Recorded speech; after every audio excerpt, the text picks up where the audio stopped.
आपने डेस्टिनी के बारे में बात करी जी। तो देखिए देयर 3 काइंड ऑफ डेस्टिनी, जी मेजरली 2 काइंड ऑफ डेस्टिनी बोल सकते हैं, 2 तरह की डेस्टिनी है। जी। One destiny is fixed and the another destiny is that is not fixed. जो डेस्टिनी फिक्स्ड है वो क्या है, आपको जब जिस घर में पैदा होना है आप होंगे। जो जी। आपके माँ बाप नियत कर दिए, पैदा आप कहीं हुए पाला किसी को, जैसे भगवान पैदा कहीं हुए पाला उनको किसी और ने, जी। है ना। तो आपका तो इज दैट डेस्टिनी? या okay, is fixed destiny, nobody can change. ठीक है। आपका बर्थ, हाँ आपकी शादी जब जिससे जितनी बार होनी है। अब शादी का मतलब अब रिलेशनशिप भी है, अब आप 10 साल किसी के साथ में रह रहे हैं जी। तो वो पहले तो ये चीज होती नहीं थी, पहले तो हम बहुत सारी शादियां कर लेते थे ना, जी। तो वो शादियां ही हुई एक तरीके की। जी। लेकिन एक वो शादी जो वैदिक तरीके से हुई है, शास्त्रोक्त तरीके से हुई है, जिसमें पूरी जनता आपको जानती है, और किसी वजह से वो शादी नहीं टूटी, फिर दूसरी शादी भी हो जाती है। आजकल तो जैसे डिवोर्स काफी आम बात हो गई है। तो आपकी शादी जब जिससे जितनी बार, और आपकी डेथ जब जहां आनी है आके रहेगी। तो जन्म, मरण और परण। जन्म मतलब आपका बर्थ, परण मतलब आप जिसके साथ में परिणाए गए हैं, जिसके साथ आपकी शादी हुई है, और आपकी डेथ। जी। Nobody can change. ज्योतिष कभी आपको अंधविश्वासी नहीं बनाता। राइट। पहली चीज, ज्योतिष आपको सही डायरेक्शन के अंदर ज्यादा फोकस होकर काम करने की प्रेरणा देता है। बिल्कुल बिल्कुल। पहली बात। दूसरी बात ये, ज्योतिष आपको अपने आप को अपस्किल करने के लिए बोलता है। और तीसरी बात सबसे ज्यादा जरूरी, वो आप में कॉन्फिडेंस देता है। बिल्कुल। वो आपको ये बताता है अगर 7.5 है, इसका मतलब दुनिया खत्म नहीं हो रही है। जी। 7.5 का मतलब है कि you better prepare your self, you have the planning ABC। अगर आपकी ये प्लानिंग नहीं चली तो दूसरा क्या आपके पास है? आपके पास ऑलरेडी प्लान B होना चाहिए, जी। और अगर वो भी नहीं चला तो प्लान C होना चाहिए। जी। We are born at a given moment in a given place, and like vintage years of wine, we have the qualities of the year and of the season of which we are born.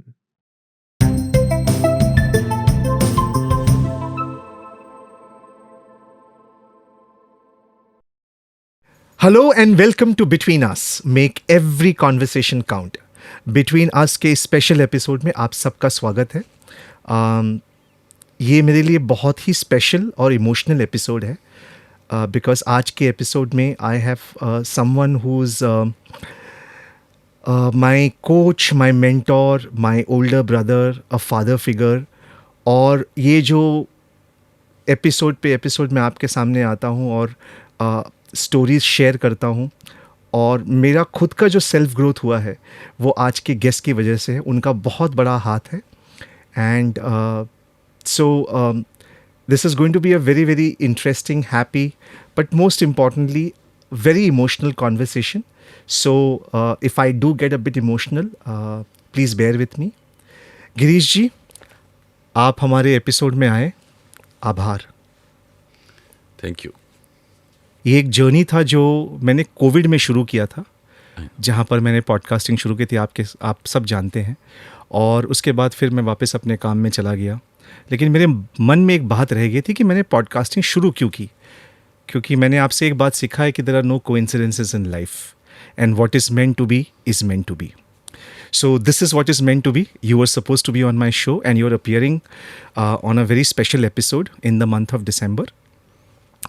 So वैसे तो मैं I know almost everything what you've shared with me about yourself, but for our audience, I would really want you to share that story about how you got into astrology. क्योंकि हमारे podcast में हम हमेशा कहते हैं शुरू से शुरुआत करते हैं। So let's begin from the beginning. Definitely हम कहानी से स्टार्ट करते हैं जी। तो मैं आपको एक बड़ी इंटरेस्टिंग कहानी बताता हूँ कि एस्ट्रोलॉजी के अंदर मेरा जो बिलीव है या मेरा बिलीफ है वो क्यों हुआ। देखिए, मेरी जो परवरिश हुई है वो राजस्थान की शेखावाटी के अंदर हुई है जी, जो मेरा नेटिव प्लेस है, और जहाँ से हमारे हिंदुस्तान के जितने भी इंडस्ट्रियलिस्ट हैं आप अगर अंबानी को और अडानी जी को छोड़ के टाटा को छोड़ दे तो सारे वहीं से आए हुए हैं। जी। तो बेसिकली एक 20 किलोमीटर का 30 किलोमीटर का एक रेडियस है, एक सर्कल है, तो 2 डिस्ट्रिक्ट से मिलके बना है, उसे शेखावाटी बोलते हैं। और फॉर्चुनेटली मैं शेखावाटी के डुंडोद गांव से बिलोंग करता हूं, जी। जहां से हमारे देश के बहुत बड़े इंडस्ट्रियलिस्ट हैं वो आए हैं, और उनका नाम है गोयनकाज, हाँ। आरपी गोयनकाज। जी जी जी। है ना, रामा प्रसाद गोयनकाज। तो मैं उन्हीं के गांव से हूँ। मेरा बचपन जो है वो जो शेखावाटी का डुंडोद जो टाउन है वहीं पे मेरी स्कूलिंग हुई। और हमारा जो परिवार है, चूँकि मैं एक पुरोहित, राजपुरोहित फैमिली से बिलोंग करता हूँ, तो मेरी मदर हैं वो दिल्ली से बिलोंग करती है। तो संस्कार जो मेरे को मिले हैं वो मेरे एक परिवार से, जो सभी को अपने पेरेंट्स से मिलते हैं। तो मेरे को याद है, एक छोटी सी घटना मेरे को याद आ रही है कि जिससे आपको लग जाएगा कि ये जो मेरी अपब्रिंगिंग है वो कहाँ से है। तो जैसे खाना बनाते थे तो पहले जो माँ पहली खाना बना रही है, रोटी वो अग्नि को समर्पित कर रही है, दूसरी रोटी बना करके उन्होंने गाय के लिए रखी है, तीसरी जो है वो कुत्ते के लिए और पक्षियों के लिए, और फिर एक प्रॉपर मील जाता था हमारे जोशी जी के लिए, जो बाद में मेरे ज्योतिष गुरु भी बने। तो मैं कई बार माँ से पूछता था कि आप इतना टाइम क्यों लगाते हो हमें सर्व करने के अंदर, खाना भूख लगी होती है। तो वो बताती थी कि हर एक चीज का हमें शुक्रिया करना है। अग्नि अगर हमें खाना दे रही है तो उसका भी शुक्रिया करेंगे उनको। ऐसे ही जो हमारे जो पशु पक्षी हैं, अगर हम उनको नहीं देंगे तो कौन देगा उनको।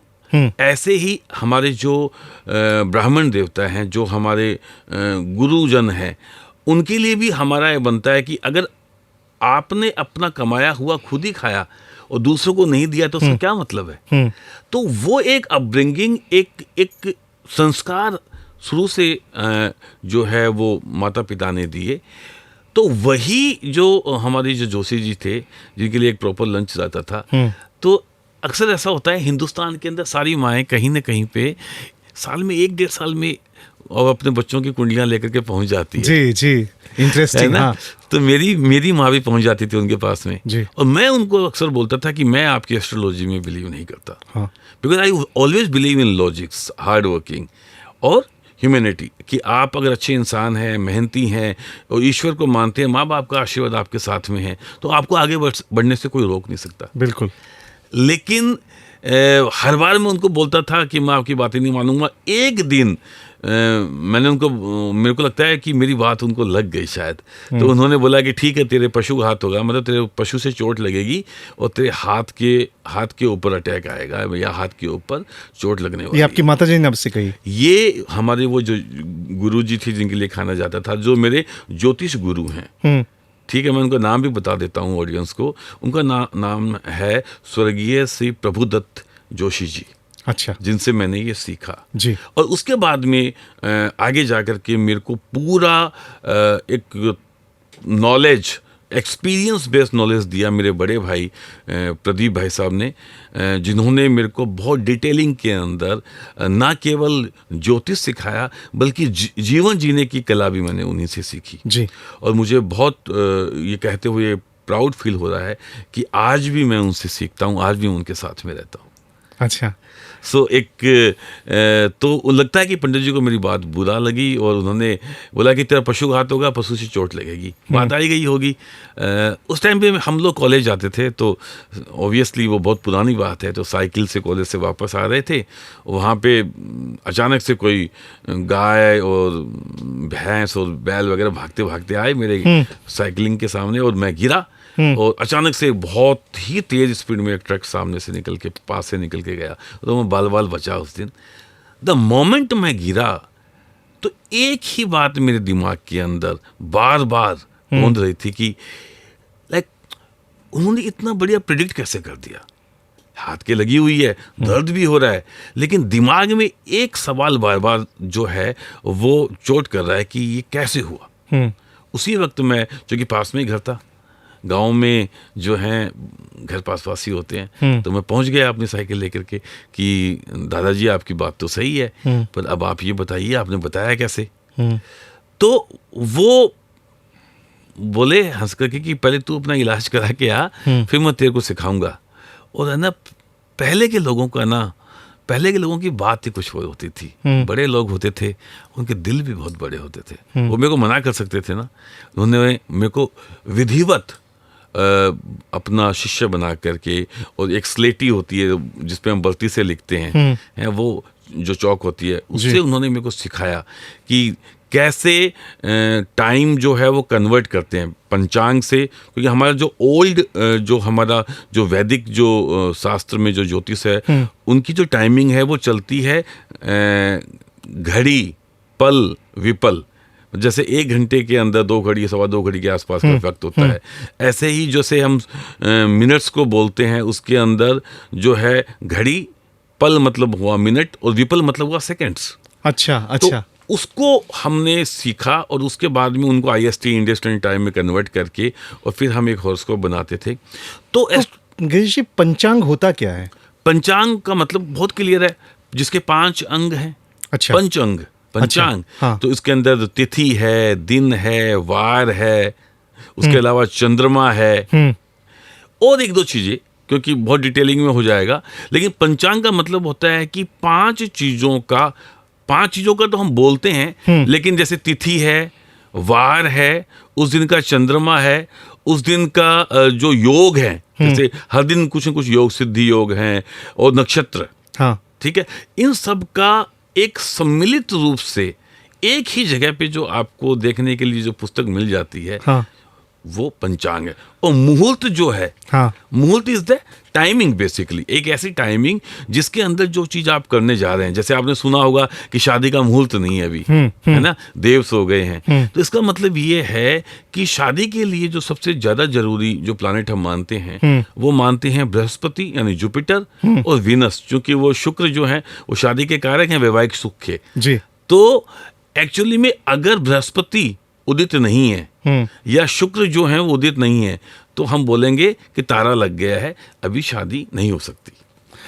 मुझे एक बात बताइए गिरीश जी, तो ये मैं समझने के लिए आपसे पूछ रहा हूँ, ये जो परफेक्ट टाइम है कि इस टाइम में होता है, ये is this all scientific in terms of, मतलब ये जैसे आपकी तरह मैं भी लॉजिक को मानता हूँ, इसलिए मैं आपसे पूछ रहा हूँ कि ये साइंटिफिकली डिफाइंड है कि? वही तो मैं आपको बताना चाह रहा हूँ जी। कि जब मैंने गुरुजी से ये कुंडली बनानी सीखी, तो मेरे को मालूम चला कि हमारा वैदिक ज्योतिष कितना महान है।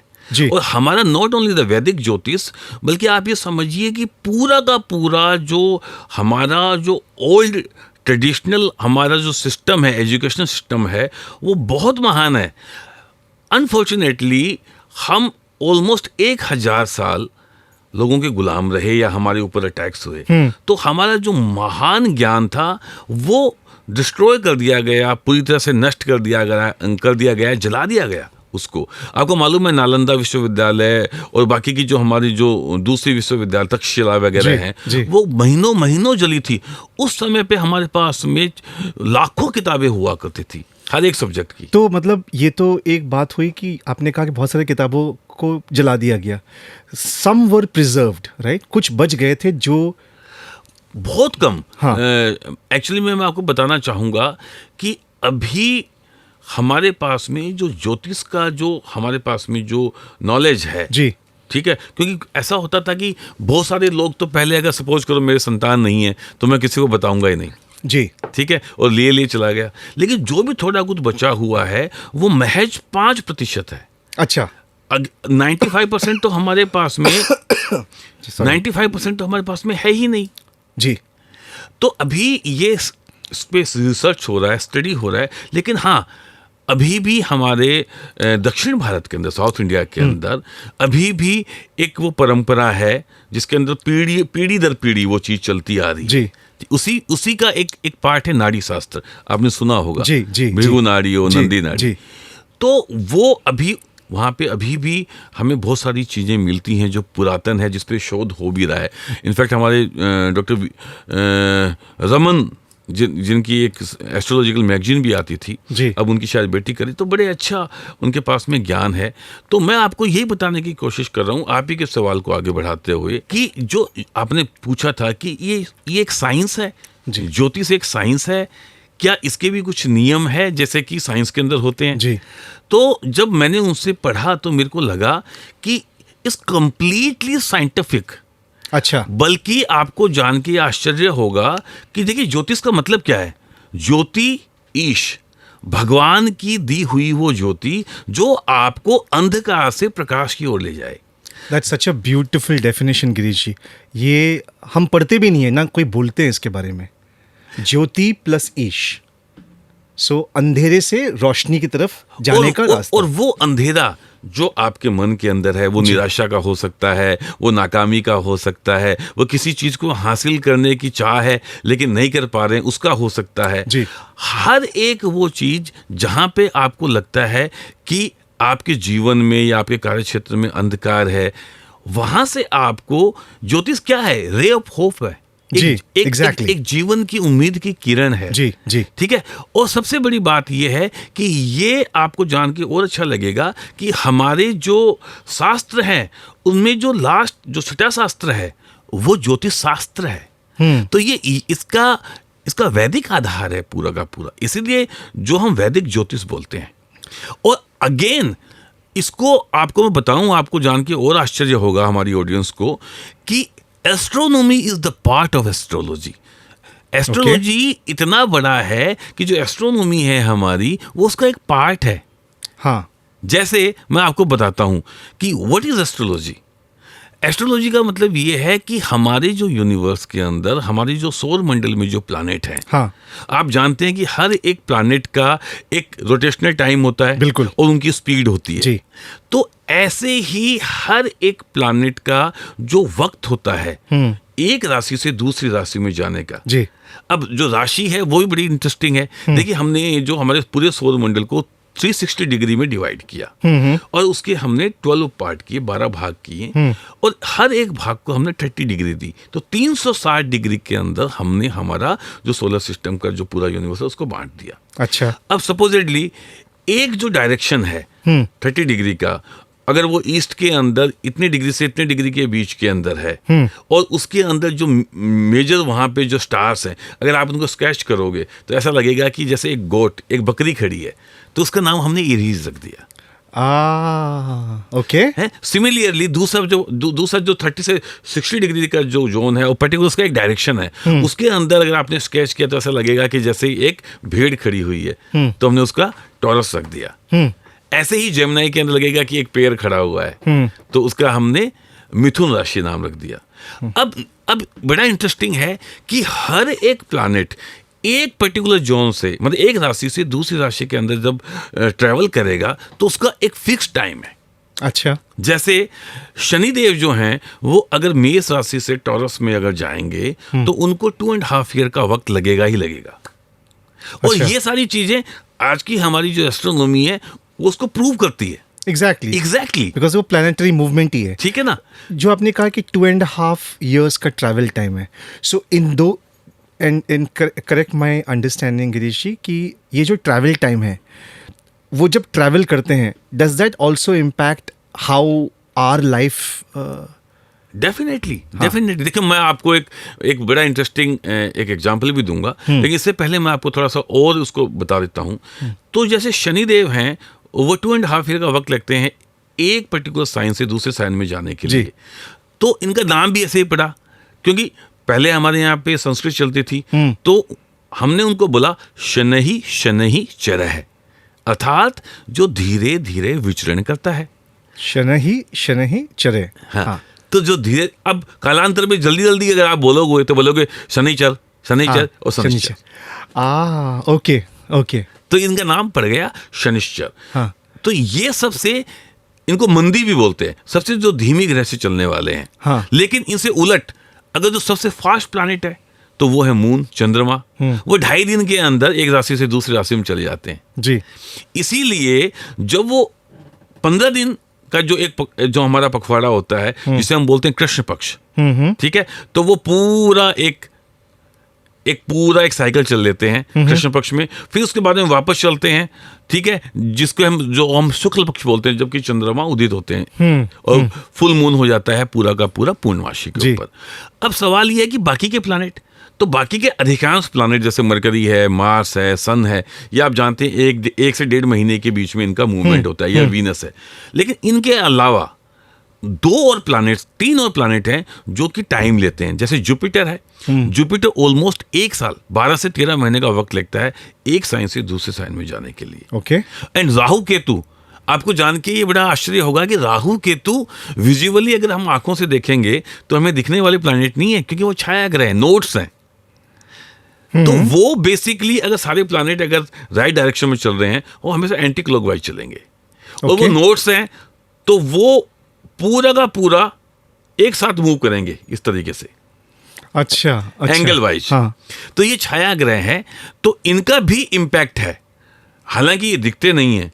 बल्कि अभी मैंने एक स्टोरी भी बताई थी कि ये समुद्र मंथन की एक स्टोरी है कि जब अमृत निकालने के लिए देवता और असुर एक साथ मिलकर के और मद्रांचल पर्वत को मथते हैं, भगवान कश्यप अवतार लेकर के नीचे उनको सपोर्ट करते हैं। उसी वक्त जो है महाकालकूट विष निकला, और विष को कौन पिए? तो भगवान शिव महादेव ने विष को पिया है। तो फाइनली जब अमृत कलश निकला, तो अब लड़ाई हो गई कि पहले कौन पिएगा। तो भगवान ने मोहिनी रूप रखा जी, और वो मोहिनी रूप रखा, और उसके बाद में वो उन्होंने बोला कि सबसे पहले देवताओं को देते हैं, फिर आपको देते हैं। तो उसी वक्त एक स्वर भानु करके राक्षस था, बहुत इंटेलिजेंट था। उन्होंने क्या किया, देवता का स्वरूप बना के सूर्य और चंद्रमा के बीच में आके बैठे वो। और जैसे ही उन्होंने वो अमृत भगवान ने दिया, सूर्य और चंद्रमा ने बताया भगवान ये तो राक्षस है, तो भगवान ने सुदर्शन चक्र से उनका गला काटा, लेकिन तब तक कुछ बूंद उनके अंदर जा चुकी थी। इसलिए वो 2 भाग हो गए, राहु और केतु। तो head is also Rahu, name is Rahu, और जो टेल उनको केतु बोलते हैं। दैट इज जो हम बोलते हैं कि ड्रैगन्स हेड और ड्रैगन्स टेल जी, है ना। और क्योंकि सूर्य और चंद्रमा ने उन्हें देखा था, तो वो साल में एक बार दोनों को निगलते हैं। ठीक है जी, जिन्हें हम चंद्र ग्रहण और सूर्य ग्रहण बोलते हैं। अब देखिए इसी से कितनी अच्छी बात निकल के आई। देखिए आज हम साइंस का इतिहास 150-200 साल मैक्सिमम है, जो आधुनिक साइंस है हमारी। लेकिन आपको जान के ताज्जुब होगा कि हम हजारों साल पहले से सूर्य ग्रहण और चंद्र ग्रहण का एग्जैक्टली टाइम बताते आ रहे हैं, सिर्फ और सिर्फ हमारे पंचांग से। और पंचांग कैसे बनेगी? ग्रहों की स्पीड तो आपको देखनी पड़ेगी ना।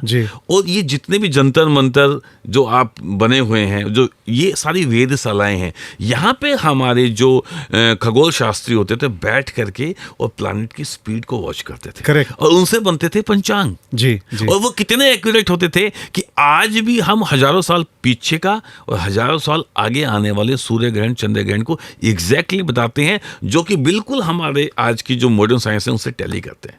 और ये सारी चीजें जो है गिरीश जी हमारे भारत में ही शुरू हुई थी। एग्जैक्टली, क्योंकि भारत सबसे पुरातन, सनातन का मतलब क्या है?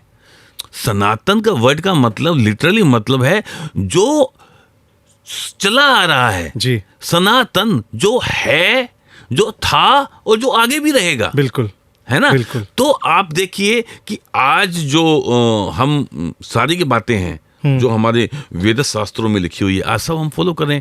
आयुर्वेद आज पूरी दुनिया उसको मान चुकी है जी। महर्षि पंतजलि का जो योग दर्शन है पूरी दुनिया उसको फॉलो करती है, जो योगा जिसको हम बोलते हैं। ठीक है, आज कौन उससे छूटा हुआ है या कौन उसके ऊपर सवालिया निशान लगाता है? सभी लोग तो मान रहे हैं। बिल्कुल, है ना। तो इनफैक्ट डेसिमल किसने दिया? आपको जान के ताज्जुब होगा कि जो हमारी जो विमान की जो टेक्नोलॉजी है, जो हमारी जो प्लेन टेक्नोलॉजी है, वो महर्षि भारद्वाज की दी हुई है जी। महर्षि भारद्वाज ने 16 काइंड ऑफ जो एरोप्लेन है उनकी टेक्निक बनाई हुई थी। जो सुपरसोनिक जो फाइटर जेट्स वगैरह हैं, वो सब उन्होंने डेवलप करा हुआ था।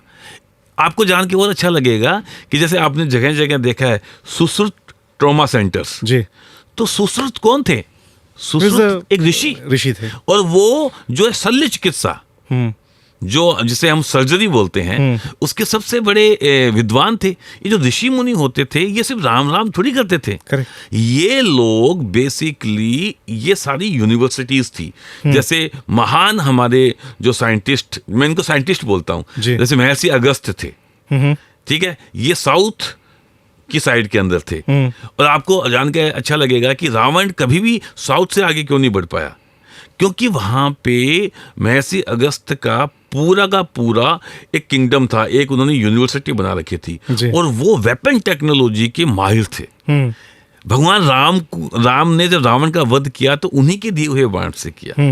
तो मिसाइल टेक्नोलॉजी के वो सबसे बड़े साइंटिस्ट थे, और जो भी राजा किंगडम उनको सपोर्ट करता था उनको सब देते थे। जी। तो साउथ जो बचा हुआ था वो उनकी टेक्नोलॉजी से, इसलिए रावण को मालूम था कि यहाँ पे मैं कुछ नहीं कर पाऊंगा, क्योंकि इनके पास में एटम बम या परमाणु बम है। राइट। इधर नॉर्थ के अंदर विश्वामित्र थे, जिन्होंने भगवान राम को वो सारे का सारा नॉलेज ट्रांसफर किया। अगर आप रामायण पढ़ते हैं, तुलसीदास जी की रामचरितमानस या वाल्मीकि जी की रामायण, तो उसमें लिखा है कि हालांकि जो हमारे वशिष्ठ ऋषि थे, जी। उन्होंने सारी विद्याएं दे दी थी भगवान राम को, जी। लेकिन उसके बावजूद जब वो उनको लेकर के जाते हैं ताड़का वध के लिए, तो उनको स्नान करने के बाद में वो पूरा का पूरा जो परमाणु से और जो नॉलेज था, वो पूरा का पूरा नॉलेज दिया गया, उनको ट्रांसफर किया गया। और इसीलिए आपको ऐसा नहीं है कि वो जो धनुष भंग किया था, वो धनुष जो है कोई बहुत भारी था। एक्चुअली में जैसे सारंग धनुष भगवान राम का है, विजय धनुष परशुराम जी का था, और उसके बाद में कर्ण के पास में विजय धनुष था, जी। ठीक है, और ऐसे ही अर्जुन के पास में गांडीव था। जी। तो ये वो दिव्य धनुष हुआ करते थे, जिनके ऊपर ये जो परमाणु जो मिसाइल्स है, वो आप ये समझिए ये लॉन्चर होते थे जिसके ऊपर वो चल सकते थे।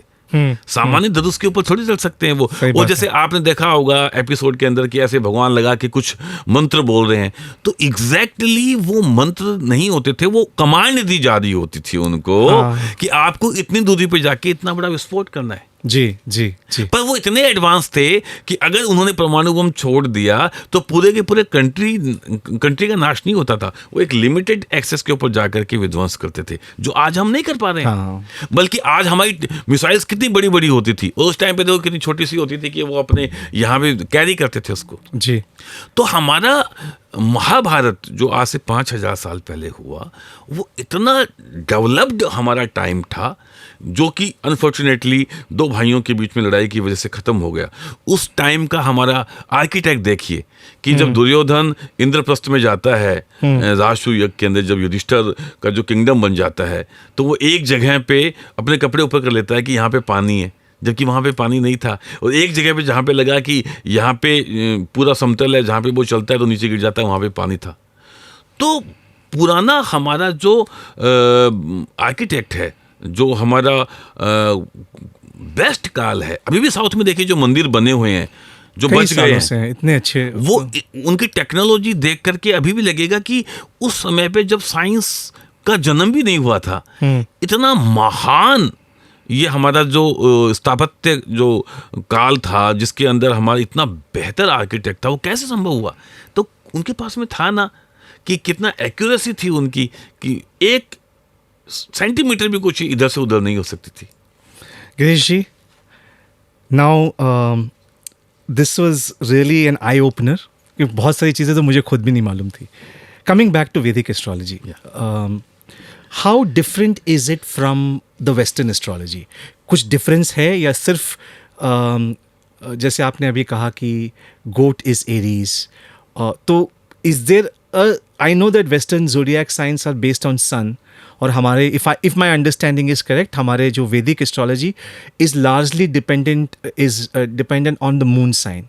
Is that a correct assumption? बिल्कुल बिल्कुल, आपका नॉलेज एकदम सही है जी। देखिए क्या है कि जो जोडियक साइंस वाला जो साइंस है, उसके अंदर ये है, उनका जो बेस है वो सूर्य है जी। उन्होंने सूर्य को बेस माना, जबकि हकीकत ये है कि जो सूर्य देव हैं वो नवग्रह में सबसे ज़्यादा प्रधान माने गए हैं। जी हमारे भी जो लगन चक्र बनता है वो सूर्य से ही बनता है। जी पहले हम ईस्ट निकालते हैं, उसके बाद में जो पहला चक्र होता है, जो लग्न चक्र, जो मोस्ट इंपोर्टेंट चक्र होते हैं, जी। उसमें तो पहला लग्न चक्र सूर्य से बनता है। लेकिन जब हम फाइन कैलकुलेशन करते हैं, ठीक है, तो हम चंद्रमा के साथ में जाते हैं, जिसे हम करंट प्लानिटरी पोजीशन बोलते हैं, जी। या जिसे हम ट्रांजिट बोलते हैं, या गोचर बोलते हैं, जी है ना।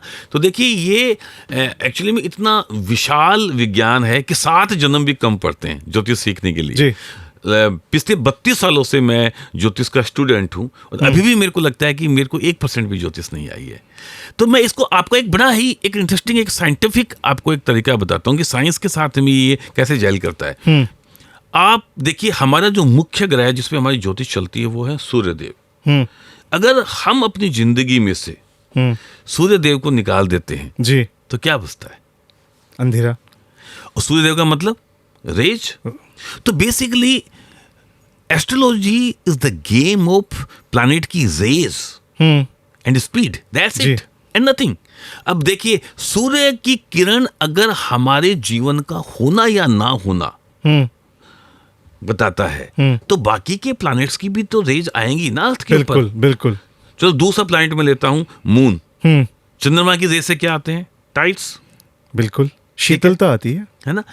और नहीं, टाइड, ज्वार भाटा। आप देखिए चंद्रमा में देखिए हमारे, मैं अगेन ये बात बोलूंगा कि हमारी जो पुराना साइंस था वो कितना महान था। चंद्रमा का एक नाम हमने रखा है हिमांशु। जी। हिम अंशु। हिम बोले तो बर्फ, अंशु मतलब उसका गोला। बिल्कुल। आज हमारी साइंस बोलती है कि चंद्रमा के अंदर, अभी जैसे चंद्रमा में जब रात होती है तो -70 डिग्री से भी ज़्यादा वहाँ का तापमान हो जाता है, और उसके अंदर पूरा बर्फ जमा हुआ है पानी के रूप में, साइंस बोलती है। जी। तो अभी हमारी जो ह्यूमन बॉडी है उसके अंदर कितना वाटर है? More than 70%। तो चंद्रमा हमारी बॉडी के उस वाटर को रिप्रेजेंट करता है। और वाटर जो है, एक तरीके से देखा जाए, इमोशंस, सेंटिमेंट्स। तो चंद्रमा represents your sentiments, your emotions. True. In fact Girish ji, if you look at it nowadays, शायद कई सालों से इवन वेस्टर्न ज़ोडिएक वाले भी अभी राइजिंग मून और राइजिंग सन की बात करते हैं, अब सिर्फ सन की बात नहीं करते हैं। So is it the influence of वैदिक एस्ट्रोलॉजी, या वेस्टर्न एस्ट्रोलॉजी में भी मून का जिक्र होता था? देखिए, मेरा ये मानना है कि हमारी ये जो वैदिक साइंस है जी, जिसको हम एस्ट्रोलॉजी बोलते हैं, ज्योतिष बोलते हैं, ज्योतिष विज्ञान बोलते हैं, ज्योतिष के साथ ही विज्ञान लगा रखा जी। है। तो इसका ये सबसे बृहद है और सबसे पुरानी है। तो अभी उनके पास में नेटल चार्ट बनाने वाली कला नहीं है जो हमारे पास में। और सिर्फ हम नेटल चार्ट ही नहीं, हम उसके अलावा 56 चार्ट बनाते हैं। जैसे लग्न चक्र है, फिर उसके बाद में हम चंद्र कुंडली बनाते हैं, फिर उसके बाद में हम होरा बनाते हैं, फिर उसके बाद में कई सारे चार्ट बनते हैं, जैसे नवमांश चार्ट है, दशमांश है। हर एक पर्टिकुलर चीज के अलग अलग चार्ट बनता है, तो मतलब और फाइनल होता जाता है वो चार्ट, है ना। तो ज्योतिष में जैसे मैंने बताया कि सूर्य जो है उसका होना या ना होना हमारा जीवन बताता है, ऐसे ही मून उसकी रेज से टाइड्स आते हैं। और हमारे, आपने एक वर्ड है ल्यूनेटिक, जी, इटालियन वर्ड है। तो इसका मतलब क्या हुआ? इसका मतलब ये हुआ कि वो जो ल्यूनेटिक लोग हैं जिनमें मून का प्रभाव अधिक है, तो वो फुल मून के पास में उनकी जो एक्टिविटीज है बिल्कुल ज्यादा हो जाती है। और एक बड़ा ही एक इंटरेस्टिंग एक साइंटिफिक एक फैक्ट बता रहा हूं कि जितनी भी सुसाइड्स हैं वो भी चंद्रमा की पूर्णिमा के साथ में और अमावस्या के साथ में ये आदमी के मूड स्विंग्स का कनेक्शंस पाया जाता है। अच्छा, ओके, ठीक है। तो मून जो है वो हमारे मन और हमारी इमोशंस को, हमारी माँ को, ठीक है, रिप्रेजेंट करता है। इसलिए मून का इंपैक्ट सबसे ज्यादा होता है। तो चूंकि मून एक बहुत फास्टेस्ट प्लैनेट है, तो मून से बेस करके अगर हम कोई कैलकुलेशन करेंगे तो वो मोर एक्यूरेट होगी rather than sun. Okay. So now I understood that because moon represents our internal emotions, how we feel. So from that perspective, maybe Vedic astrology is more accurate. more accurate. जैसे मेरे family में तो कम से कम, because I belong to a South Indian family, तो आज भी जो है मम्मा बर्थडे जो है वो तिथि वाले दिन मनाती है। बर्थ डेट 4 सितंबर, लेकिन हमारा बर्थडे कभी मम्मा 29 अगस्त को मनाती है, कभी 10th को। हम कभी समझ नहीं पाए थे इस बात को। That is a Hindu calendar, it's very simple. देखिए, मैंने आपको पहले भी बताया था कि हमारा जो एक मास होता है, मंथ को हम हिंदी में मास बोलते हैं, जो हमारा एक मास होता है उसके अंदर हमने चंद्रमा के 2 मूवमेंट रखे हुए हैं। 15 डेज जो है वो कृष्ण पक्ष है, क्योंकि उसके अंदर डिक्रीजिंग मून होता है। अच्छा। अनदर 15 मून है जिसके अंदर मून बढ़ता है, दैट इज फुल मून। अच्छा। जो जिसमें घट रहा है उसको, वो उसमें अंधेरा आ रहा है, तो उसका नाम हमने क्या दे दिया, कृष्ण पक्ष। कृष्ण मतलब काला, ओके, डार्क जी। और जो जिसमें वो बढ़ रहा है उसको हमने बोल दिया शुक्ल, शुभ्रता देने वाला, चमकने वाला जी, है ना। तो शुक्ल पक्ष को हमेशा वेटेज ज्यादा दिया था शुभ कार्यों के लिए, कि शुक्ल। तो ये 1 से लेकर के 15 तक तिथियां हैं। तो Girish ji, your knowledge in this is unmatchable, ये मैं एंडोर्स करता हूँ, क्योंकि मैं आपको अपना पर्सनल एक्सपीरियंस बता सकता हूँ कि what I went through for a year and half upon returning from the US, losing my father, to a journey of self-discovery. और I can say this with absolute certainty that आपका guidance और साथ, मैं ये नहीं कहूँगा नहीं होता था, इसलिए today I sit before you as a story teller and a podcaster, and I will always be grateful to you for that. और आई थिंक ये जो आप करते हैं, this goes beyond Vedic astrology.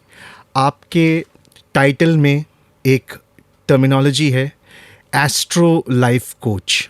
और ये एपिसोड में, इसलिए इस एपिसोड में एक्चुअली मैं इस रोल को ज़्यादा डिस्कस इसलिए करना चाहता हूँ कि a year is coming to an end, और हम सब सेल्फ रिफ्लेक्शन के मोड में हैं। मैं भी हूँ और बहुत सारे लोग हैं, and I think not everyone may have had a great year, but that does not mean that they will not have a great year in 2024. इसका सबसे living proof मैं खुद हूँ, sitting in December 2022 where I was, and December 2023 where I am, that journey. और मुझे लगता है कि जब हम सेल्फ रिफ्लेक्शन करते हैं तो either we can become extremely negative or we can become very positive, or we can maintain a balance. And I think if my understanding of your role is concerned as an astro life coach is to bring that balance in a person's life, and उसका क्या process है, what you do, and how you have used the tools of astrology. सबसे पहले आपने पूछा कि astro life coach. जी। Normally हम सुनते हैं एस्ट्रोलॉजर या ज्योतिषाचार्य या ज्योतिषी। जी। देखिए क्या है कि ज़्यादातर ये होता है कि आपको, हम ज्योतिष के पास में क्यों जाते हैं, ठीक है। पूरा जीवन जो है हमारा वो 3-4 फैक्टर्स के ऊपर घूमता है। बिल्कुल। एक होता है फियर, एक होता है अनसर्टेनिटी, कि क्या होगा आने वाले टाइम की उत्सुकता रहती है ना। एक होता है इनसिक्योरिटी, कि आज मेरे पास में ये चीज है, now I am holding A position of CEO, कल मेरे पास में होगी या नहीं होगी जी, ठीक है। और कहीं ना कहीं पे कि हमारे पास में धन कितना होगा, है ना। तो फियर, इनसिक्योरिटी, अनसर्टेनिटी, है ना। और उसके बाद में लोनलीनेस। जी। यही मुख्य कारण है जो हर एक इंसान को कहीं ना कहीं पे डिस्टर्ब करता है। जी। कोविड टाइम के अंदर ये जो अनसर्टेनिटी वाला और इनसिक्योरिटी वाली चीजें हैं और डर वाला है, बहुत ज्यादा माहौल था। लेकिन इससे पहले कंटिन्यूटी के अंदर बताऊंगा आपको कि ज्यादातर लोग ज्योतिष के पास में गए और वहां पे उन्होंने अपनी डेट ऑफ बर्थ, टाइमिंग और प्लेस दिया, जिससे कि कुंडली बनती है। कुंडली आजकल इजी हो गया है और एक्यूरेसी भी बहुत आ गई है, क्योंकि कंप्यूटर बनाते हैं। तो वो देख करके आपने उनसे 3-4-5 सवाल करे, उन्होंने आपके बारे में बता दिया और आप वहाँ पे उनसे सुन करके आ जाते हैं। जी। अब वो चीज़ होती है नहीं होती है, वो एक आगे की घटना है। लेकिन क्या ये एस्ट्रोलॉजी है? ये एस्ट्रोलॉजी नहीं है। प्रिडिक्शन तो एक छोटा सा पार्ट है एस्ट्रोलॉजी का। जी एक्चुअली में आपको जान के हैरानी होगी कि जो ज्योतिष है वो जीवन की एक कला है, आर्ट ऑफ लाइफ है। जी हमारे जो ऋषि मुनि जो हमारे जो वैज्ञानिक थे, उन्होंने ये कार्य एक ज्योतिषाचार्य को क्यों दिया? क्योंकि वो एक काउंसलर होता था। आप समझिए इस बात को। आज हम मैरिज की काउंसलिंग के लिए अलग आदमी के पास में जा रहे हैं, ठीक है।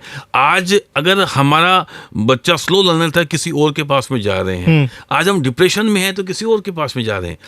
पहले इन सब चीजों के लिए सिर्फ एक काउंसलर होता था। जी ज्योतिषाचार्य वो होते थे ज्योतिषाचार्य। जी अब आप देखिए, वही एक आदमी आपको ये बता रहा है कि आपकी शादी कब होगी, वही आपको ये बता रहा है कि आपकी जॉब कब लगेगी, जी। वही आपको ये बता रहा है आपके बच्चा कब होगा, वही आपको ये बता रहा है कि अभी जो आपको काम नहीं है या आप डिप्रेशन में हैं तो आप उसके लिए क्या कर सकते हैं या वो टाइम कब आने वाला है। तो एक आदमी मल्टीपल चीजों के जवाब दे रहा है। जी जी ठीक है, लेकिन कैसे? क्योंकि वो जो कुंडली में आपको जो चार्ट बनता है, अब चार्ट क्या है? जब भी कोई बच्चा पैदा होता है तो आकाश में उस टाइम पे उन ग्रहों का स्क्रीनशॉट है। That is your natal chart. जैसे आज अगर हम बात करें इस समय की, जब हम ये फोरकास्ट कर रहे हैं, इस समय अगर आज यहाँ पे गुड़गांव में कोई बच्चा पैदा होता है तो आकाश में तो हर एक प्लैनेट पर्टिकुलर एक, जैसे मैंने बताया कि एक राशि के अंदर है ही, तो वो जो प्लैनेट, कई बार ऐसा होता है कि एक राशि में 2 प्लैनेट 3 प्लैनेट भी होते हैं जी, और उनकी सबकी रेंज आ रही है। किसी की 90 डिग्री से आ रही है, किसी की 120 डिग्री से आ रही है, कोई अर्थ के नीचे भी तो है जी, कोई की इधर से आ रही है। तो जिस डिग्री से जो रेज उस वक्त उस स्थान पे जहाँ पे वो बच्चा पैदा हो रहा है जो गिरेगी, वो सारा का सारा हमने स्क्रीनशॉट ले लिया, जो हम कैलकुलेट करके बना लेते हैं। और उन ग्रहों की रेज का जो अगर सीधी पड़ रही है, जैसे सपोज करो आज जुपिटर की रेज उस पर 90 डिग्री से पड़ रही है जी, तो उस बच्चे पे जुपिटर का प्रभाव ज्यादा हो जाएगा। ओके। अब जैसे अभी नासा की एक रिसेंट स्टडी आई है, पहले वो नहीं मानते थे, अभी वो कह रहे हैं कि 16% इफेक्ट और इम्पैक्ट जरूर पड़ेगा प्लैनेट की रेज का, किसका? जुपिटर का। और वो जड़ और चेतन, मतलब वो जो हम जिंदा मनुष्य पशु पक्षी हैं उन पर तो पड़ेगा, जो पर्वत है, पहाड़ हैं, झरने हैं, उन पर भी पड़ेगा। क्योंकि आप जानते हैं हर एक प्लैनेट में बहुत सारी गैसेस हैं, बहुत सारी मिनरल्स हैं, तो उनका इम्पैक्ट तो आएगा ही ना। बिल्कुल बिल्कुल भाई अगर सूरज की रेस से हमारा होना है ना होना है, चंद्रमा से हमारा मन मस्तिष्क आत्मा, ठीक है, और पानी से जुड़ा हुआ है, ठीक है, तो बाकी के प्लैनेट्स की रेज भी कुछ ना कुछ तो इम्पैक्ट डालेगी। बिल्कुल। तो जब बच्चा पैदा होता है तो जिस डिग्री से जो रेज आ रही होती है, अकॉर्डिंगली ही उसका शरीर बनता है, अकॉर्डिंगली उसका बिहेवियर पैटर्न होता है, अकॉर्डिंगली उसका सोच का दायरा बनता है। ओके, ये मैं समझ गया कि इस रेस की वजह से एक बच्चे का पर्सनालिटी डेवलप होता है। But that does not mean Girish ji कि आगे चल के, मान लीजिए कुछ पर्सनालिटी ऐसे हैं जो सही नहीं है, समाज के दायरे या उनके नियमों के हिसाब से नहीं है, but if the person works on it, gets the right kind of support, तो वो बिहेवियरल पैटर्न्स चेंज भी तो हो सकते हैं ना। वही वो है।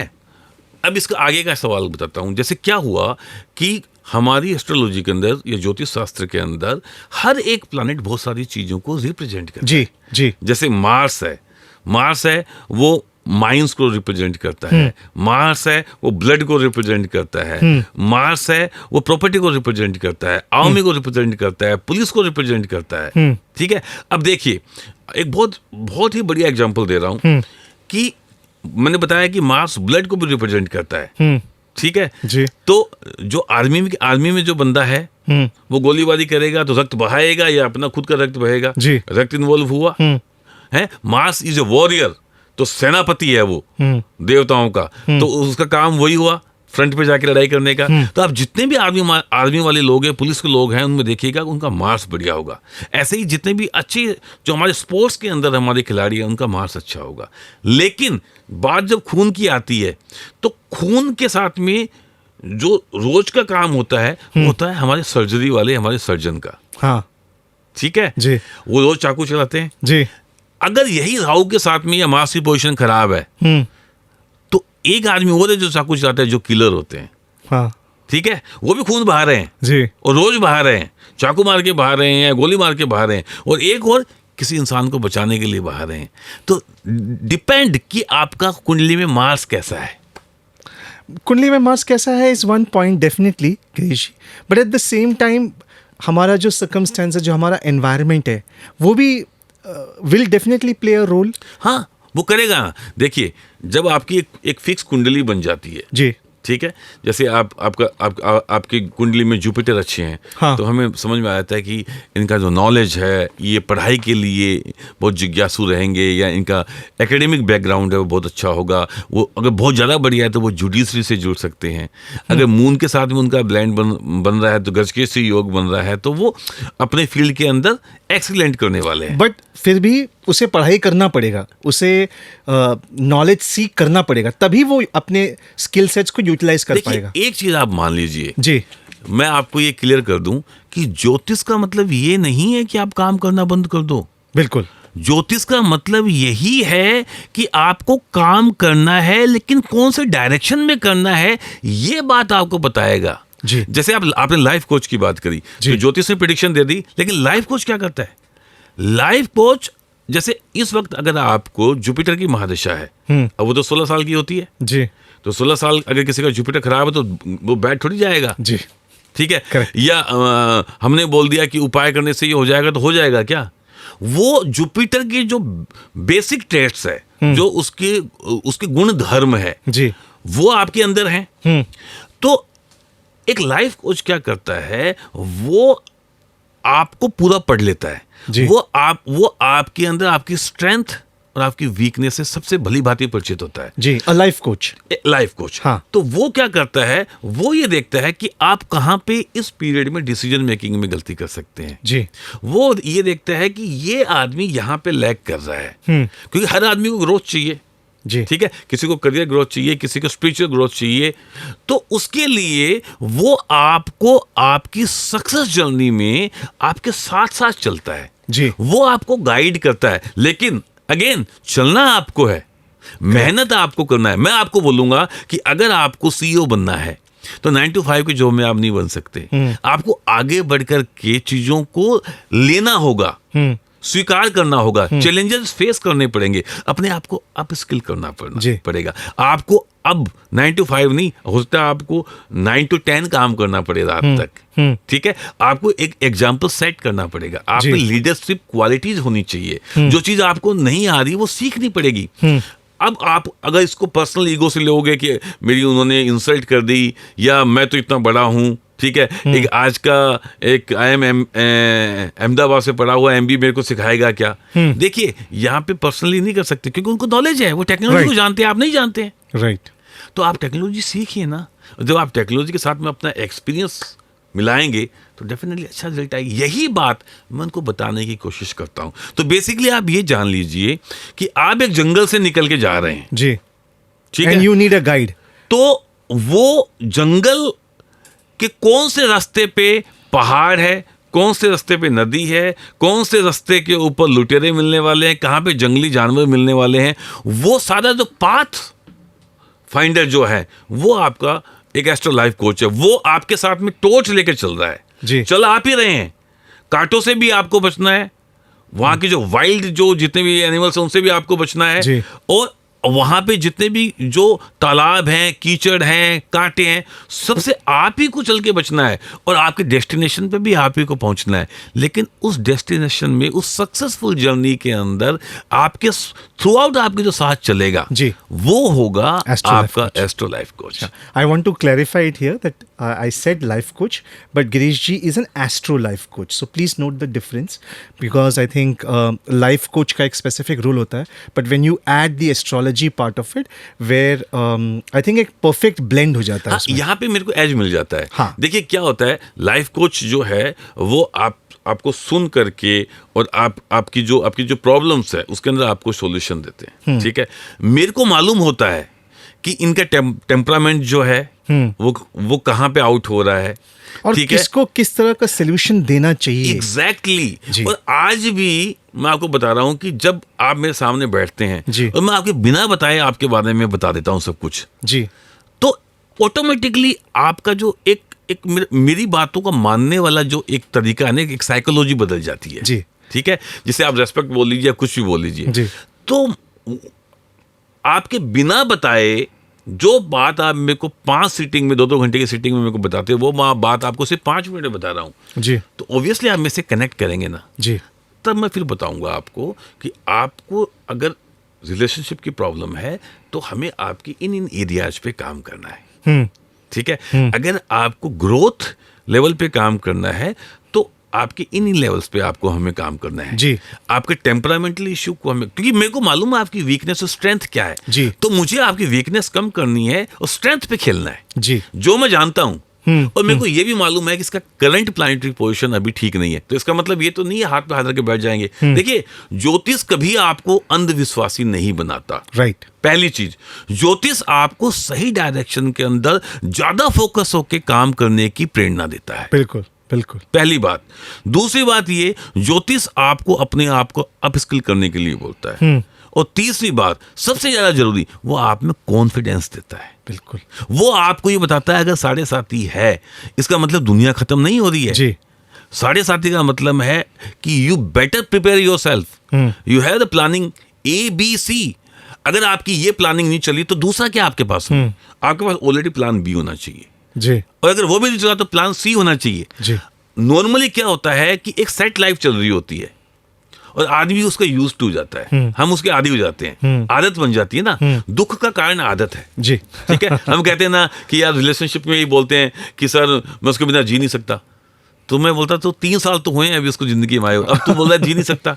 एक्चुअली में आपको उनसे प्यार से ज्यादा आपको उनकी आदत हो जाती है। बिल्कुल, है ना? एंड आई थिंक समटाइम्स दो चीज़ें हैं जो मैं मानता हूँ कि एक, हम where I feel an astro life coach can really help us, कभी कभी जैसे आपने आदत की बात कही, कभी कभी ना हम अगर हम थोड़ा सा सेल्फ रिफ्लेक्ट करें, जो I think an astro as a astro life coach you can help do, कि इज़ दैट आप ये कहते हो कि आप अपने खुद के पैटर्न को स्टडी करो, आपको कई बार समझ में आ जाएगा कि आप आगे क्या।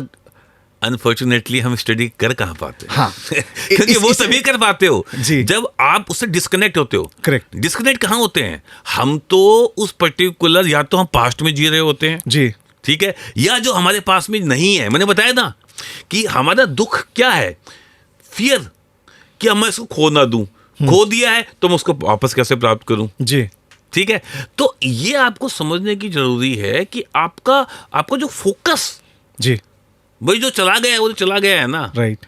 अब अगर आपको उसको वापस से प्राप्त करना है तो उसके लिए भी तो यू हैव द पॉलिसी ना, कुछ होना चाहिए ना आपके पास में। कोई भी ज्योतिषी या कोई भी पंडित या कोई भी आदमी जो हीलर है, वो आपको उस पर्टिकुलर चीज को खाली कहने से थोड़ी मिल जाएगी। वो you have a proper planning ना जी, and you have to be in the present and self realization. Yes, बिल्कुल। तो एक एस्ट्रो लाइफ कोच आपको सेल्फ रियलाइजेशन कराता है, बिल्कुल। सबसे ज्यादा जरूरी।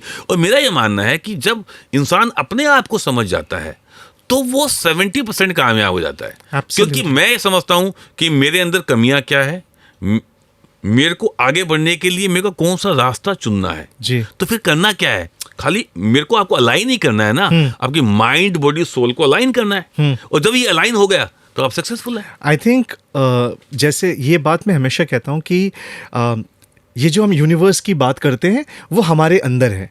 You are happy from within, it will radiate outside. You are sad from within, it will radiate from outside. You are jealous, you are angry, you are bitter, ये सब के सब आपके अंदर का realization। लेकिन obstacles कहाँ पे है? यहाँ पे। बिल्कुल, it's all in the mind. और ये माइंड जो है यही ब्रह्मांड है, जी, है ना। तो इसको समझने के लिए आपको बेहद जरूरी है कि कोई ऐसा व्यक्ति आपके पास में हो जो आपके मुश्किल टाइम पे आपको लगे कि वो आपको जज नहीं कर रहा है। राइट, दैट्स मतलब the whole idea of talking to someone. हम किसी ऐसे थर्ड पर्सन से इसलिए बात करना चाहते हैं क्योंकि अगर हम अपनों से बात करें, they always come with that pre conceive notion. तो दिस इज वेयर, अब देखिए मेरे पास में कितने आप जानते हैं, जी। आपको मालूम है जितने भी सेलिब्रिटीज हैं, जी। ठीक है, और जितने भी बड़े बड़े CEOs हैं, और जी। ये देश के जितने पॉलिटिशियंस हैं हमारे, बल्कि सभी लोग, समाज के सभी वर्ग के लोग, क्योंकि मैं ऑलमोस्ट लास्ट 3 डेकेड से इसमें इन्वॉल्व हूँ। जैसे मैंने आपको बताया कि मैं क्लास 10th 11th के अंदर इसको नहीं मानने वालों में से था, फिर इसको मैं मानने लगा, फिर धीरे धीरे मैंने इसको जाना, और जानने के बाद में फिर मैंने, आपको बड़ा सुन के सरप्राइज होगा कि जब 1989 में मैं दिल्ली आया, ठीक है, तो पहले तो यही होता है कि आप नए नए सीख रहे हो, तो है ना, आप लोगों को ये दिखाते हो कि भाई आपको कुछ आता है। आप कॉलेज के अंदर बैठे हो, सारी गर्ल्स आपके पास में, आप किसी का भी हाथ देख करके देखने लग जाते हो, हैं, तो आपको कोई बैरियर नहीं है, इंप्रेशन है आपका बढ़ाने के लिए। लेकिन बहुत जल्दी आप जब इस महान विज्ञान के अंदर जाते हैं तो आपको साक्षात्कार होता है कि ये कितना कितना वास्ट है। तो आपको सरप्राइज होगा कि जब मैं 89 में दिल्ली आया तो यहाँ से मेरा दायरा बढ़ा और मैं लोगों से मिलना शुरू हुआ। उसके बाद में मैंने ऐसे कम से कम 400-500 लोगों की मैं हॉरोस्कोप बनाता था खुद, और हॉरोस्कोप बना करके उनके सारे इवेंट नोट करता था, पर्सनल इवेंट, कि इनकी शादी कब हुई, पहली जॉब कब लगी, इनके बच्चे कब हुए, इनके रिलेशनशिप में ब्रेक कब आया, इनकी पहली गाड़ी कब आई। और आपको जान के बड़ा अच्छा लगेगा कि आज से 30 साल पहले जिन लोगों की मैंने शादी करवाई थी इन्वॉल्व होकर के एस्ट्रोलॉजिकली, आज मैं उनकी बच्चों की भी शादी करवा रहा हूँ। तो उनकी पूरी एक लाइफ जर्नी के अंदर मैं उनके साथ में चला हूँ जी। तो वो एक ट्रस्ट जो है वो बिल्ट होता है, और इसलिए आज वो कभी भी रात को, जैसे मेरे ज्यादातर जो मेरे दोस्त हैं वो यूज हैं, आपको किसी भी वक्त कोई फोन करते हो और आप फोन उठा भी लेते हो, उठा के मैं आज ही बता रहा हूँ। एक्चुअली में रिलेशनशिप की आजकल बहुत प्रॉब्लम्स हो गई हैं जी, तो लोग बहुत डिप्रेशन में हैं। और आफ्टर कोविड है ना, एक इतने बुरे पीरियड से निकले हैं। कोविड टाइम के अंदर भी मैंने घंटों लोगों से बात करी है, और मेरे पास में अगर कोई फ़ोन आता है तो फिर मैं घड़ी नहीं देखता, फिर मैं टाइम नहीं देखता। रात को 3 बजे आपने फ़ोन किया, अभी भी ऐसे कितने जो सुसाइडल टेंडेंसी वाले लोग हैं, मैं नाम नहीं लूंगा, उसमें बहुत बड़े बड़े आपके बॉलीवुड के लोग भी हैं। वहाँ से वो फ़ोन 3 बजे मेरे को फ़ोन करते हैं, और वो फ़ोन सुबह के 8 बजे 9 बजे तक चलता है जी। I know that. एंड ये मुझे आपसे ज़रूर पूछना था कि जब आप ये कॉन्वर्सेशन कंप्लीट करते हो, ये आप अपने आप को कितना अटैच करते हो इससे, या अपने आप को, आपको तो डिटैच करना ही पड़ेगा आपके नॉर्मल लाइफ के लिए? ये एक्चुअली में आपने बहुत जबरदस्त सवाल पूछा है और बहुत जरूरी है। देखिए क्या है, ये मैं भी आधे घंटे के बाद में या उस फोन को बंद करके सो सकता हूँ जी, लेकिन आपको मालूम है मेरा फोन कभी भी रात को बंद नहीं होता, इट्स ऑलवेज ओपन। क्योंकि देखिए ये आपके सेल्फ सेटिस्फेक्शन से जुड़ा हुआ है कि एक आदमी, सुसाइड्स की थ्योरी ये है कि कितना भी इंटेलिजेंट आदमी क्यों ना हो, उसकी जीवन में सिर्फ 1 से 2 मिनट का एक टाइम आता है जिसके अंदर वो अपने जीवन को खत्म कर लेता है। बिल्कुल। और उसी वक्त अगर आपने उसका वो टाइम निकाल दिया, When the person is strong for life, आप देखिए मैंने बताया ना कि astrology is rays of hope, जीवन जीने की शैली तो है ही, और जीवन की उम्मीद की किरण भी तो है। बिल्कुल। तो उसी वक्त आपने उनको बोल दिया कि नहीं, आज तेरा वक्त नहीं है, just because of that terminology की राहु दशा के अंदर मंगल का अंतर्दशा चल रहा है, कि राहु में मून चल रहा है, इसलिए यू आर सो डिप्रेस्ड। लेकिन अभी तो 15 सितंबर के बाद में सूर्य आने वाला है, या आपकी दशाएं चेंज होने वाली है, उसके बाद में तो आप रॉक करने वाले हैं।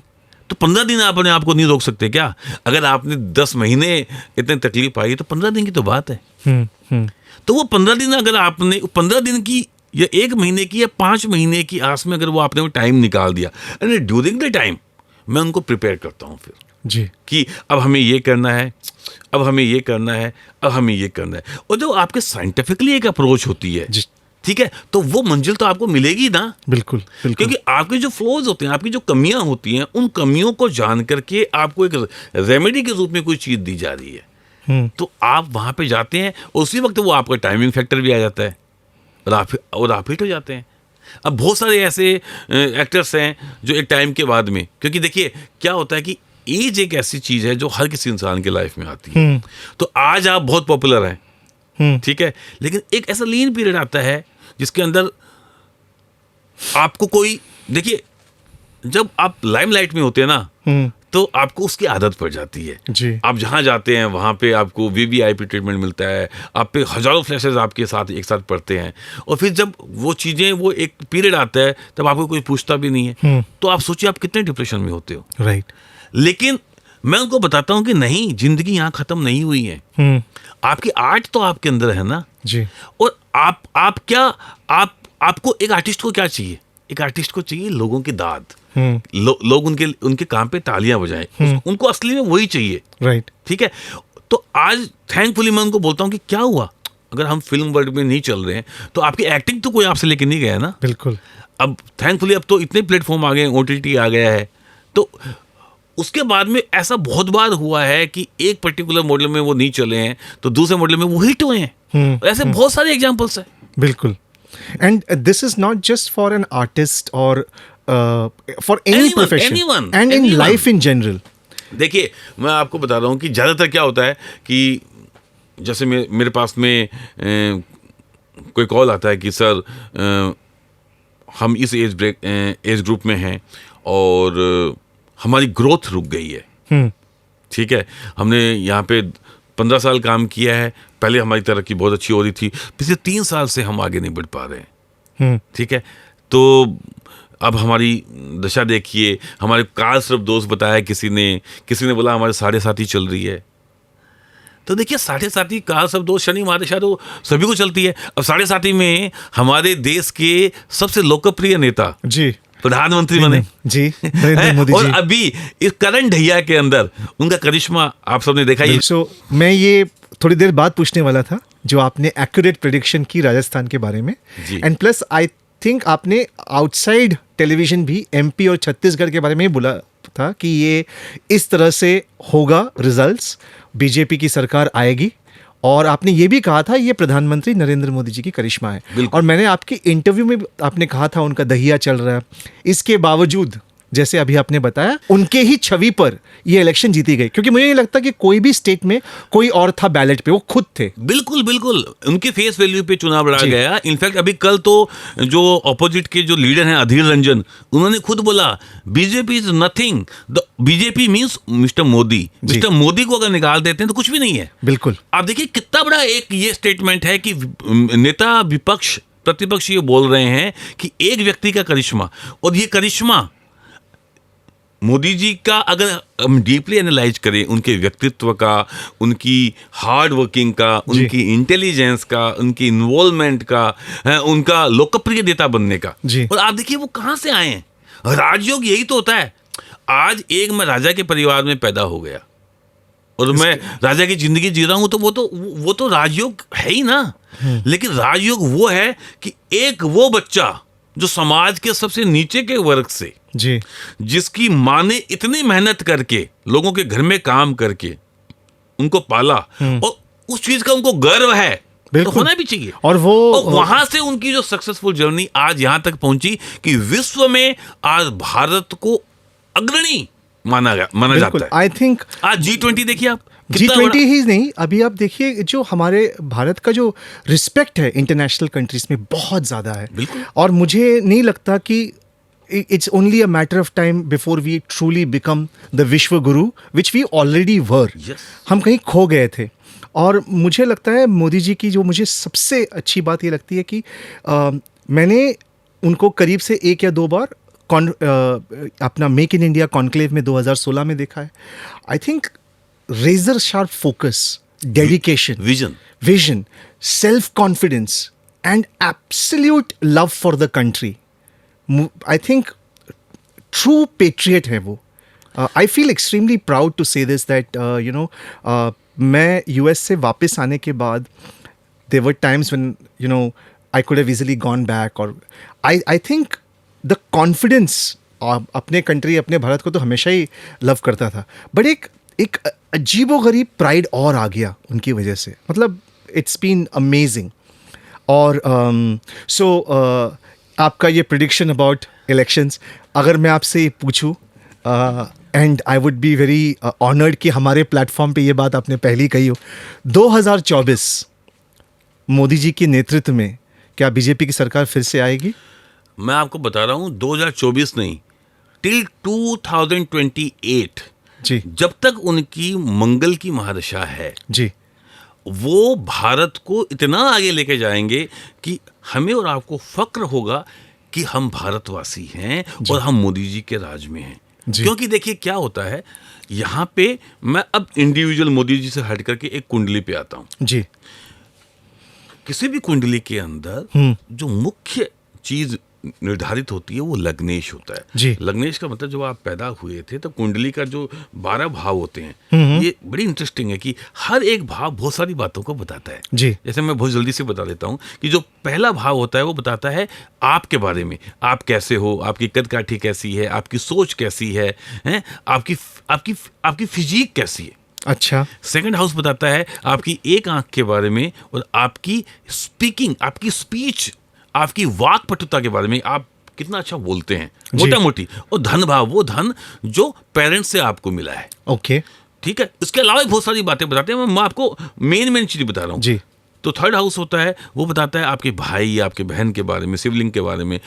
उसके अलावा आप हाउ डेयरिंग यू आर, आपका पराक्रम भाव बोलते हैं उसको। जी। ठीक है।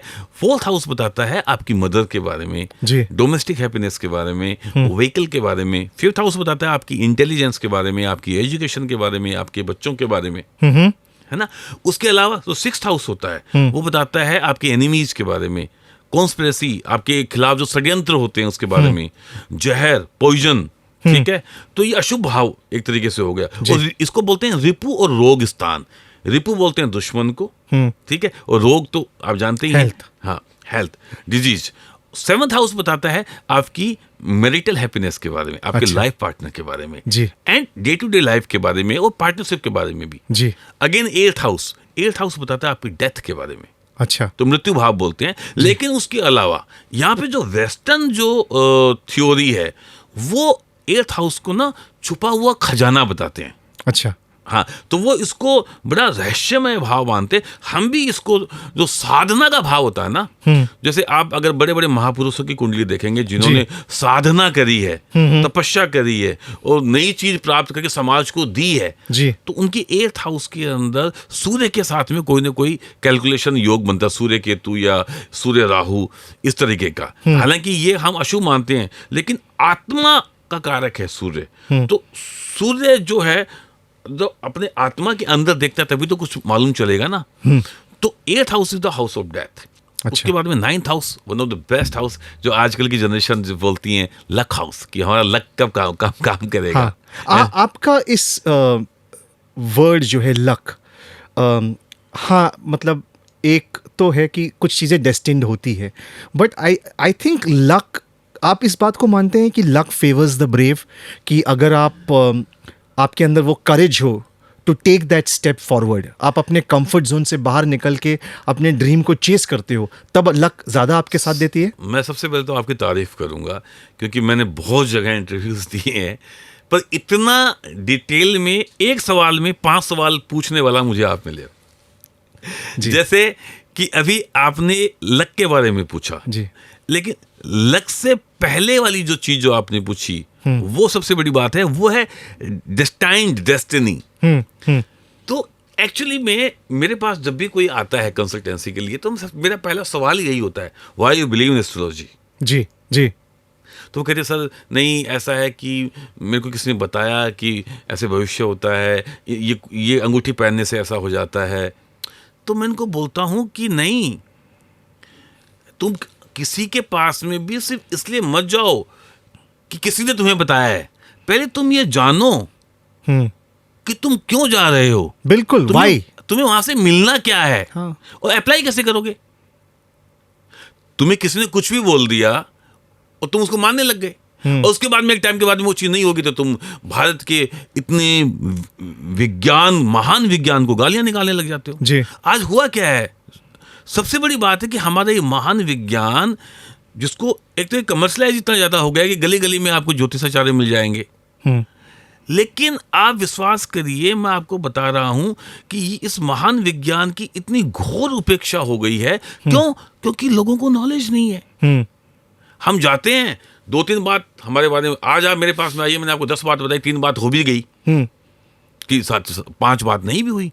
इसलिए मत जाइए कि आपको प्रिडिक्शन लेनी है, इसलिए जाइए कि आप जो चीज चाहते हैं, चाहे वो ग्रोथ है, ठीक है, चाहे वो आपकी रिलेशनशिप की प्रॉब्लम है, डिप्रेशन की प्रॉब्लम है, आपका सर्वांगीण विकास है, द कंप्लीट डेवलपमेंट जी। ऑफ योर पर्सनैलिटी, वो सारी चीजें ज्योतिष के अंदर है। ये जो आपने कहा ना, कंप्लीट एक- development of personality, Girish ji, ये this is such an eye opener, क्योंकि इसके बारे में लोग एस्ट्रोलॉजी के साथ रिलेट ही नहीं करते इस बात को। उनको लगता है, जो आपने भी कहा, कि शादी कब होगी, बच्चे कब होंगे, नौकरी कब लगेगी। ये देखिए, ये एस्ट्रोलॉजी नहीं है, मैं यही बताने की कोशिश करता हूँ, ये जी। तो पार्ट है। करेक्ट। ये आप पढ़ लीजिए 2 साल, बट आप बता देंगे, कोई बड़ी बात नहीं है। असली कला वो है कि आप निराशा में ना जाएं, निराशा को कैसे आशा के रूप में कन्वर्ट करके कितना मेंटली, फिजिकली, इमोशनली अपने आप को स्ट्रेंथ दे करके जीवन के उस पाथ से आगे बढ़े, जी चैलेंजेस को हंसते हुए स्वीकारे। जी। ठीक है, क्योंकि देखिए जीवन का एक गणित है। हमारे जीवन के अंदर सुख दुख जो हमने बताया है ना, ये कुछ नहीं है। सुख दुख कोई चीज होती ही नहीं है। जो चीज हमारे मन के अनुकूल है ना, उसको हम सुख मान बैठे हैं, जो मन के अनुकूल नहीं है उसे हम दुख मानते हैं। वस्तुतः ऐसा कुछ नहीं है। परिस्थितियों का निर्माण सुख और दुख में कन्वर्ट कर देता है। और मैं आपको बता दूं कि आप ये मानिए कि जितना जीवन में आप स्ट्रगल करोगे ना, उतना ही आप जीवन में आगे जाओगे। हमारे तो भगवानों ने हमें यही बताया है। बिल्कुल। भगवान राम, भगवान राम वो राजकुमार थे, लेकिन 14 साल अगर वनवास वो किया। बन नहीं जाते हो, अयोध्या के एक राजकुमार से राजा बन जाते, आप पूछते उनको? बिल्कुल नहीं। अगर कृष्ण, ठीक है, अगर एक ग्वाला बन करके और उसके बाद में एक किंगडम बना लेते हैं द्वारका के अंदर, और ना केवल किंगडम बनाते हैं, हमें जीवन जीने की शैली देके जाते हैं। आज भी Gita is the higher management book, हर जगह ऑक्सफोर्ड तक में पढ़ाई जाती है। जी। आपने गीता कहा, क्योंकि आपके एडवाइस पर हम रोज़ रात को भागवत गीता का एक चैप्टर पढ़ते हैं, जितना मेरे से बन पाता है, लेकिन मैं पढ़ता हूँ। उसमें जो कर्म के बारे में कहा गया है कि आप अपने कर्म पर फोकस करो एंड आप फल की चिंता मत करो। In many ways I feel that keep focusing on what you want to do and always detach yourself from the outcome, तो आप अपने आउटकम पर अपने आप पहुँच जाओगे। एक्चुअली में ना मेरे को लगता है हमें शायद बहुत सारे एपिसोड बनाने चाहिए जी। क्योंकि अभी मैं पहले आपके पहले सवाल का जवाब देता हूँ। जी। आपने डेस्टिनी के बारे में बात करी जी। तो देखिए, there are 3 kind of destiny, जी। मेजरली 2 काइंड ऑफ डेस्टिनी बोल सकते हैं। 2 तरह की डेस्टिनी है। जी। One destiny is fixed and the another destiny is that is not fixed. जो डेस्टिनी फिक्स्ड है वो क्या है? आपको जब जिस घर में पैदा होना है आप होंगे। जो जी। आपके माँ बाप नियत कर दिए, पैदा आप कहीं हुए, पाला किसी को, जैसे भगवान पैदा कहीं हुए, पाला उनको किसी और ने, जी। है ना? तो आपका तो इज दैट डेस्टिनी? या okay, is fixed destiny, nobody can change. ठीक है। आपका बर्थ, हाँ। आपकी शादी जब जिससे जितनी बार होनी है। अब शादी का मतलब, अब रिलेशनशिप भी है, अब आप 10 साल किसी के साथ में रह रहे हैं, जी। तो वो पहले तो ये चीज होती नहीं थी।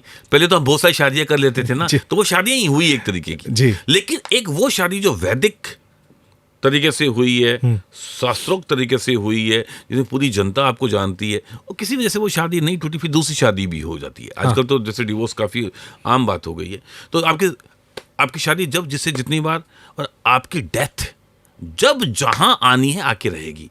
तो जन्म, मरण और परण। जन्म मतलब आपका बर्थ, परण मतलब आप जिसके साथ में परिणाए गए हैं, जिसके साथ आपकी शादी हुई है, और आपकी डेथ। जी। Nobody can change. उसके अलावा सारी डेस्टिनी भगवान ने आपको दी हुई है कि आप अपनी मेहनत से, अपनी इंटेलिजेंस से, अपने पुरुषार्थ से खुद बना सकते हो। क्या बात है। ये मैं आज आपकी इस एपिसोड से भ्रांति तोड़ने के लिए आया हूं कि ये जो मिथ बना रखा है, ये जो कुंडली को इतना अभिशापित कर रखा है, भाई ये ऐसा कुछ है ही नहीं। ज्योतिष तो आपकी जिंदगी में जीवन का प्रकाश देने का काम है। बिल्कुल। ज्योतिष आप जहां पे लड़खड़ा के गिर रहे हो, वहां पे आके आपको संभालने का काम करता है। ज्योतिष आपके जीवन में जीवन की किरण देता है। ज्योतिष आपको अंधकार से निकाल के प्रकाश में लेकर के आता है। ज्योतिष आपको अंधविश्वासी नहीं बनाता। ज्योतिष आपके अंदर सेल्फ कॉन्फिडेंस पैदा करता है। ज्योतिष ये बोलता है क्या हुआ, अगर तू अभी सफल नहीं हुआ तो आगे होगा, इस बार नहीं तो और आगे होगा। तो ज्योतिष का काम यही है कि आपको डे टू डे लाइफ में आप आपको अपनी जीवन जीना कैसे है वो सिखाता है ज्योतिष। जी। अनफॉर्चुनेटली आज इस ज्योतिष के ऊपर भयानक तरीके के टैग लगा दिए गए हैं कि ये अंधविश्वास है, ये मिथ है, ये आपको काम करने से रोकता है। ज्योतिष तो आपको काम करने के और 1000 तरीके बताता है। बिल्कुल। हाँ, इतना जरूर है कि जो ज्योतिष शास्त्र है, आप ये समझिए कि अगर हमारी लाइफ के अंदर जैसे एक लाइन खींच दी गई है ना, तो अब ये फिक्स डेस्टिनी है, लेकिन इस लाइन को मैंने बड़ी बड़ी लाइनें इसके सामने खींच दी जी। और ये लाइन छोटी हो गई, तो ये लाइन खींचने का काम मैंने किया ना, ये लाइन चेंज नहीं हुई है, लेकिन हमने अपने हार्ड वर्किंग से, अपने मेहनत से इस लाइन को छोटा कर दिया है। जो हमारे लक की लाइन नहीं थी, या ये कह रही है कि हमारा जीवन का ये नेगेटिव पार्ट था, इसको हमने अपने हार्ड वर्किंग से क्या कर दिया, छोटा कर दिया। और इस लाइन को हमने बिना काम करे कि हाय हम कुछ नहीं कर पाएंगे लाइफ के अंदर, छोटी छोटी लाइनें बना दी, तो हमने इसको बड़ा भी कर दिया। तो निराशा की लाइन आपके ऊपर है लाइफ के अंदर कि आप उसको अपने एफर्ट से कितना छोटा कर सकते हैं और कितना बड़ा कर सकते हैं। Girish ji, I want to take this a moment to say that this is exactly the theme of our episode, और ये हमारे इस महीने का भी थीम तो यही था कि many people may not have had a great year or not are having a good time right now, but that does not mean कि आगे चल के आप सक्सेसफुल नहीं हो सकते या आपकी ये टाइम बदल नहीं सकती। अगर आप अपने आप पर विश्वास रखते हैं, you have the right kind of guide, you have the right kind of focus, and you believe in yourself, you will be able to achieve anything you want. बिल्कुल, you are right. है ना? मैं आपकी एक एक शब्द को स्वीकारता हूं और मैं मानता हूं कि जीवन के अंदर जीवन को सक्सेसफुल बनाने के लिए ये सबसे महत्वपूर्ण सूत्र हैं जो आपने दिए। जी, जी। अपने ऊपर विश्वास करना, अपने आप को हमेशा ओपन अप करके रखना, अपने आप को खुला रखना, और जो पॉजिटिव चीजें हैं उनको स्वीकारना, अपने नेगेटिव चीजें हैं उनको धीरे धीरे करके कम करना, या उसके बारे में जानना भी बहुत है। मैं तो ये कहूंगा, है ना, कि अगर मेरे को मालूम है कि मेरा टेम्परामेंटल इश्यू है, ठीक है, तो मेरे को मालूम तो है ना कि भाई ये मेरी गलती है। सबसे बड़ी बात ये है, आज के जमाने में हमें यही नहीं मालूम है कि हम क्या हैं। बिल्कुल। हम दूसरों के ऊपर आरोप लगाने लग जाते हैं कि मेरी तरक्की नहीं हो रही है, मैं जिंदगी में आगे नहीं बढ़ पा रहा हूँ, या मेरी जो वाइफ है वो मेरे को छोड़ के चली गई है, या मेरे घर वाले मेरे कहना नहीं मानते हैं। हम सबसे पहले दूसरों पे उंगली उठा देते हैं, है ना। हकीकत क्या है, आप ये भी तो देखिए कि 10 आदमी आपसे अनसेटिस्फाइड है, तो कहीं ना कहीं कमियां तो मेरे अंदर भी हैं। एब्सोल्युटली। और जब मैं ये जान जाऊंगा कि मेरे अंदर ये प्रॉब्लम है, तो डेफिनेटली मैं उसको पे काम जरूर करूंगा। जी। So to all those people out there who are not sure of where they are today, know that you can have a bright and a great future. I am a living example. I think I've said this couple of times in this episode. What the phase I went through, and Girish ji, thank you once again on a public platform for being there with me when I needed you the most. 12 बजे, 1 बजे, 2 बजे भी आपके phone आते थे जब भी मैं आपको कुछ मैसेज करता था. And so yeah, this is something which I really want to share with everyone, that there is always a ray of light. Tunnel में जो डार्कनेस है, बट वो टनल ख़त्म होते ही उजाला आता है. That's what life is all about. मैं ये भी मानता हूँ गिरीश जी कि life is very simple. It is we humans who make it very complicated. है ना. अगर हम जितने सिंपल तरीके से लाइफ को देखेंगे, उतनी ही सिंपल लाइफ हमारे सामने होगी. You are right. बेसिकली क्या है, हमने अपने जीवन को बहुत कॉम्प्लिकेटेड कर दिया. बिल्कुल. और हमने, आप विश्वास करिए, जीवन बहुत सरल है.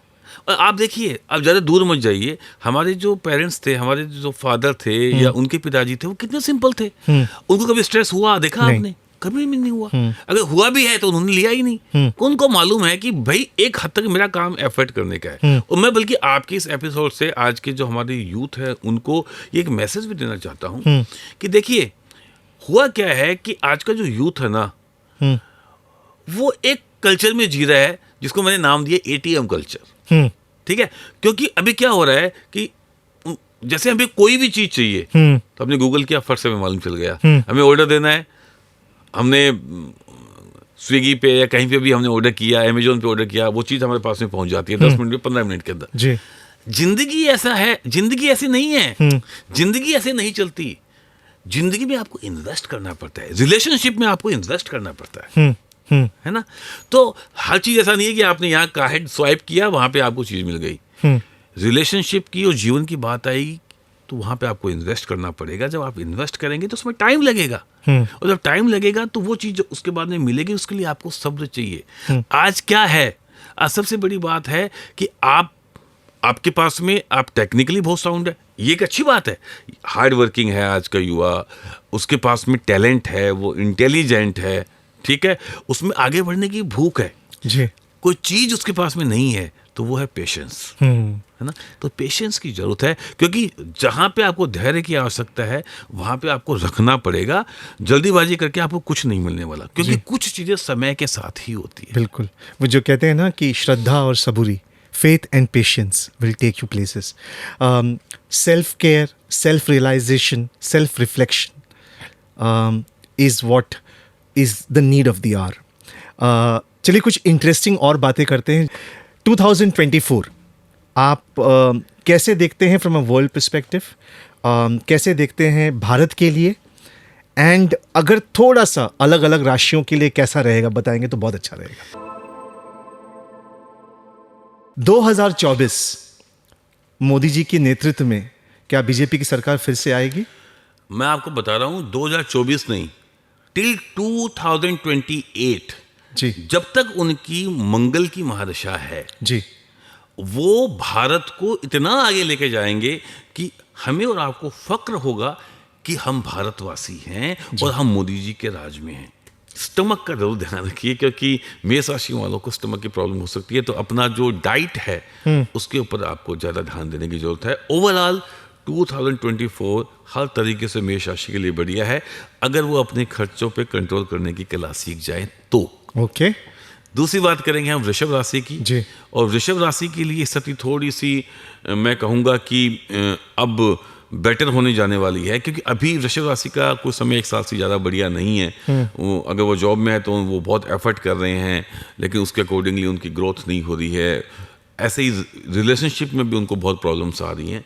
तो अप्रैल के बाद में, अप्रैल मई में उनके साथ में जो फाइनेंशियल जो ग्रोथ है उनमें स्टेबिलिटी आना शुरू होगी और उनको लगेगा कि वो सही डायरेक्शन के अंदर जा रहे हैं। And thank you for listening to this episode of the Between Us podcast. This podcast was recorded at Ferris Wheel Studios in Gurgaon. The Between Us podcast uploads episodes weekly, and we'll see you next time.